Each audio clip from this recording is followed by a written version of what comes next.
நான் அதை சொல்ல வேணான்னு தான் நினச்சேன். ஆதாரம்னு கேட்குறாங்க. ஒரு 1 வீக் பேக் மாண்புமிகு நிதி அமைச்சர் பேசும்போது ஒரு 3 டிபார்ட்மெண்ட்லேருந்து ரிவ்யூ பண்ணி அந்த ஃபைல்ஸ்லாம் என் டேபிளில் இருக்குதுன்னு சொன்னார். 3 துறைக்கான ஆடிட்டிங் முடிச்சிருக்கோம். நீங்கள் கேட்குறீங்களா கசிவுன்னு, அந்த லீக்கேஜஸோட ரிப்போர்ட் எல்லாம் ஆடிட் தலைவரோட டேபிள் முன்னாடி இருக்கு. அவர் எப்போ அதை பற்றி பேசணும்னு அவர் தான் முடிவு எடுக்கணும். அது ஏதோ போகிற போக்கில் அவர் சொல்லலை, உண்மையிலேயே என் டேபிளில் இருக்கு. அத்தனையும் ப்ரூஃபோடு இருக்கு. ஓப்பன் பண்ண வச்சிடாதீங்க. எப்போ ஓப்பன் பண்ணணுமோ அப்போ கரெக்டாக எல்லாமே ஓப்பன் ஆகும். லாஸ்ட் அசம்பிளி செஷனில் பார்ட்டி என்ற ஒரே வாரத்தில் எல்லாம் எழுந்து போனீங்க.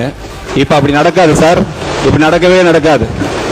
இன்னைக்கு எல்லா ரிப்போர்ட்டும் அவர்கிட்ட இருக்கு. வெளிப்படையாக ஆனரபிள் சீஃப் மினிஸ்டர் உங்களுக்கு அனௌன்ஸ் பண்ணுவாங்க.